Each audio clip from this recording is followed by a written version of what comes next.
Magandang umaga mga friend at mga ka-Ginason Pilpa.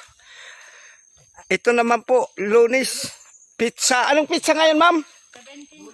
Oh, Lunes 17 ng June 17, 2004.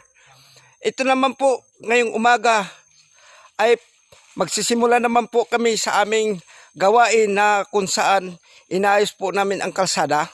Ito na po yung simula na naman kami uli. Ito po yung aming area na aming tinutulugan. Yung dalawa kong kasama na sa baba. At ako po ay aakyat naman dito para ipagpatuloy ang aming trabaho. Ito po.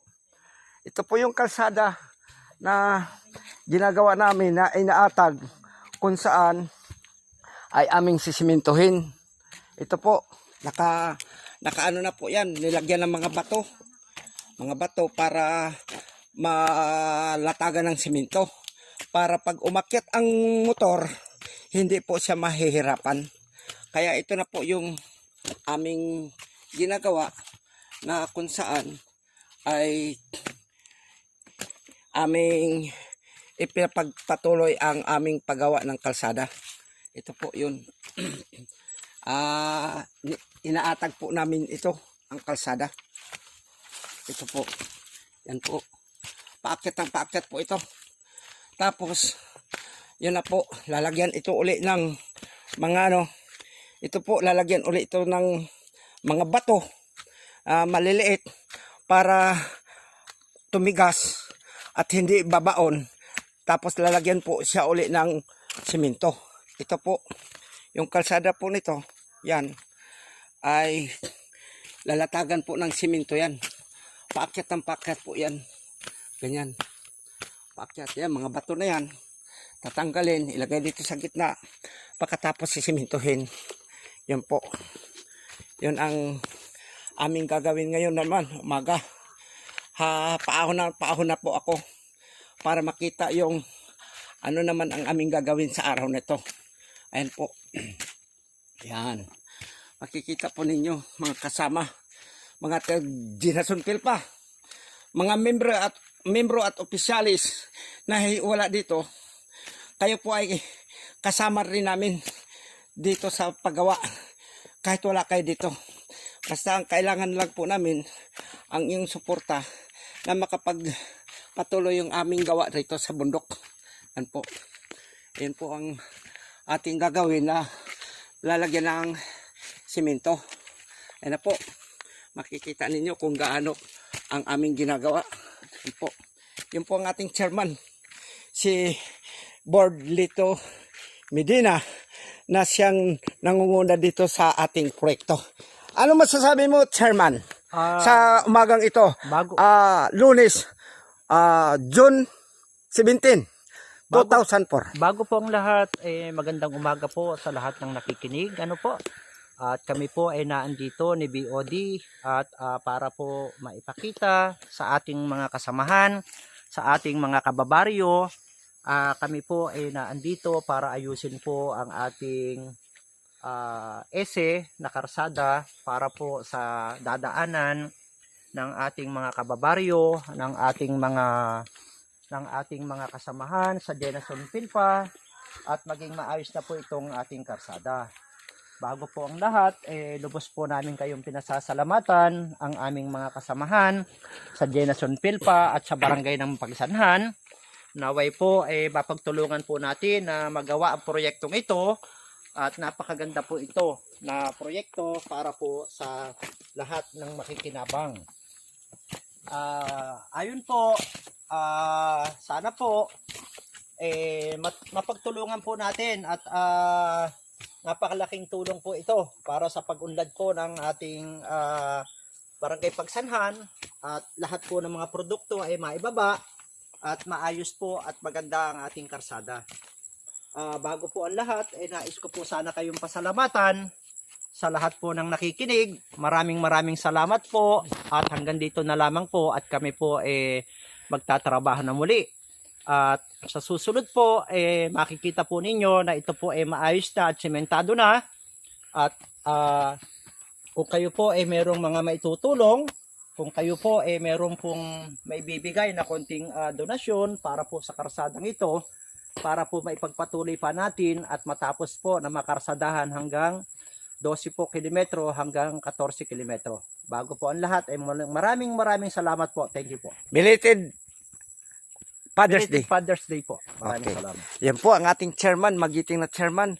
Sa kasaysayan po ng General Nakar, ngayon lang po nagkakaroon ng kalsada ito. Sa ilang dekada na po nangyari. Ngayon lang po, nang nakaupo yung ating chairman of the board na si Lito Medina po. Dahil po ang kanyang komitiya po ay sa development, ginawa kagad po niya ang kanyang tungkulin bilang siyang nakatang sa kanya ang programa para sa development. Kaya po, ito na po yung sinimula namin. Hindi yung kwentong barbero po. Totoo po, totoong tao, totoong kausap, at may panindigan. Yun po ang aming chairman of the board, Lito Medina po. Hindi po ako nangangampanya o hindi po kaming politiko. Kung hindi, gagawa lang po namin ang mararapat para dito sa lugar nito na ibahagi o maibigay ang tulong para dito sa mga unang-una po yung mga katutubo na sila magkaroon ng magandang kinabukasan at hanap buhay kung saan dito po namin sisimulan. Pagkatapos po nitong kalsada nito, magawa namin at makarating na talaga mismo sa area namin, ako po nakatoka ang aking komitya po sa agriculture. So, simulan ko na rin po na gagawin o lahat ng aking kakayanan na maibahagi sa aming organisasyon. Hindi lang po sa aming organisasyon, sa lahat po ng mga Pilipino o mga kaibigan ko na handang sumuporta o tumulong sa aming programa, sa aming proyekto na magkaroon po tayo ng maraming pananim dito sa kabundukan ng Sierra Madre. Dito po sa General Nakar, Barangay Pagsangahan po. Kaya po una muna namin ang kalsada kung saan ito po ang pinaka-importanting layunin namin na maiahon ang mga produkto o maibaba ang mga produkto galing sa kabundukan, galing sa taas dahil po marami na po dito may mga tanim, niyog, saging, langka, kung ano-ano pa po na hindi ko nabanggit. Marami pa po na mga tanim dito kung saan ay ipagpatuloy po namin, madagdagan pa po yun. Kaya ang kahilingan ko po sa ating mahal na Pangulo ng Pilipinas, ng Republika ng Pilipinas, na sana kung sino man ang may taos-pusong magbigay ng suporta o ayuda sa aming layunin o programa para sa lahat po ito. Hindi lang po ito para sa amin pangsarili, kung hindi dito po sa lahat ng ating programa nakasalalay ang buhay ng Republika ng Pilipinas at lalong higit yung pagkain po na pamahal at saka kulang po. Kaya nag-aangkat na po tayo ng ibang mga pagkain sa ibang bansa. Samantala, itong lugar po nito, napakalawak po, kagubatan. Pag mataniman po ito ng mga prutas, kung ano man maitatanim namin dito, sigurado po wala na tayong gutom. Ang kailangan lang po namin, yung inyong suporta na maibahagi dito. Lahat ng nasa abroad, kung sino man yung nakapanood nito, sana magbigay rin kayo ng konsiderasyon sa amin. Pag uwi ninyo, madalaw o mabisita ninyo ito, hanapin lang po ninyo yung Ginason Pilpa sa General Nakar, bayan ng General Nakar. Yun po, malalaman po ninyo at matuklasan ninyo kung saan yung lugar na yan. Dito po ito, ang address po namin sa Ginason Pilpa po ay Pagsangahan, General Nakar. Kaya po, pag kayo magbakasyon o umuwi sa Pilipinas, kung gusto niyo mag-interest ang inyong investment, ang inyong pera para hindi sayang, dilaan po ninyo dito para sa ating lahat. Pwede po.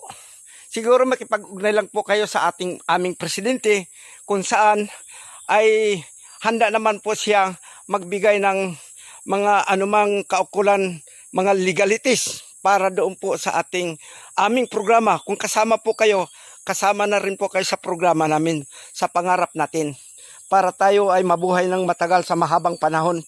Kaya po, Nakikita po ninyo, ito sa gitna ng kabagubatan, sa kabundukan, nakatiwangwang po ang mga lupa rito. Sayang po. Ngayon, mayroon na po, iba, may mga tanim na niyog. Ayan po. Kung sa 1,000,000 na niyog, may tanim natin. Marami na po. Hindi na po tayo magugutom. Marami na po tayong produksyon. Hindi lang po sa niyog. Magkaroon pa po tayo ng mga saging, langka, guyabano, kung ano-ano mga prutas po, may tanim natin dito sa kabilang kalsada po. Mataniman natin yan. Wala po gutom. Pag umakyat kayo dito, pagbaba niyo, maghirap na kayo magbaba ng produkto. Kaya po ang ginagawa po natin ngayon ay maayos itong kalsada. Para pag umakyat kayo, hindi na kayo maglalakad. Sasakay na kayo kung may motor kayo. Sa ngayon, motor lang muna kasi wala pa kaming kakayanan. At saka wala pa rin kaming kakayanan din na panggastos para dito. Ngayon, kung dumating ang puntos, tumulong kayo, mapagpatuloy natin to balang araw, ito na yung po, mapaayos, makadaan na po yung mga truck na malalaki para paghakutan ng mga produkto. Maaari po, kaya po, uli, nananawagan ako sa ating pamahalaan, sa DPWH, kung inyo mabigyan ng magandang kalsada itong lugar natin, siguro naman po, darating ang panahon, masasabi niyo, tama kayo. Dahil ang aming mga kasama po, masisipag talaga magtanim. Kasi yun na lang po ang tanging nilang paraan. Dahil yung iba, may mga edad na. Yung iba, hindi natatanggap sa mga company o pabrika. Kaya po, ang isip nila, magtanim na lang kasi dito walang age limit. At saka yun na po. Ito mga kalsada nito, tingnan po ninyo, gaano mabato po yan. Pag madaanan ang motor, talsik po ang mga motor dyan. Oo, ayan po, ang ating kalsada. Kung gaano kahirap yan. Ayun po, aakyat ang motor dito. Ayun po. Oo. Yan, sa unahan naman po, maputik. Yan po, yan, mga bato na yan. Kaya kailangan po talaga ito maayos. Maayos ito. Ayun po, kalsada natin. Maayos po ito. Ayun po. Ayun, makikita po ninyo kung gaano kahirap itong daanan ito. Ayun po, mahirap ito. Pagdating dito, may mga tabag, maputik. Ay, tiyak po, balintong po kayo dito. Oh, yan po ang kalsada natin. Madaanan ng motor. Madulas po ito. Kaya hanggat mari, masisiminto natin yan. Yan po. Masisiminto dapat natin yan. Yan, hanggang doon po. Paakyat po yan. Pagdating po doon sa pinakadulo, malapit na po tayo sa langit. Yan po. Hanggang dito na lang muna uli ako. Ito na po. Pag nasa tuktok kayo, makatatanaw na po niyo yung kabundukan. Ayun na po. Napakaganda. Matatanaw po ninyo. Pagdating doon po sa pinakatuktok, lahat ng kabundukan po, makikita ninyo. Ganon po dito ang Sierra Madre Mountain sa General Nakar. Pagsanghay, Barangay Pagsangahan, General Nakar. Muli, belated Father's Day sa mga kasama ko, taga Generation Pelpa, mga kaibigan ko dyan sa abroad, sa Milan, sa lahat ng mga kaibigan ko dyan sa Europe, sa probinsya, sa Bisaya, sa Mindanao, dito sa Kamaynilaan. Maraming salamat po kung kayo nakapanood. Sana po mabigyan ninyo ng pansin at kung ano man ang maibibigay ng tulong o suporta.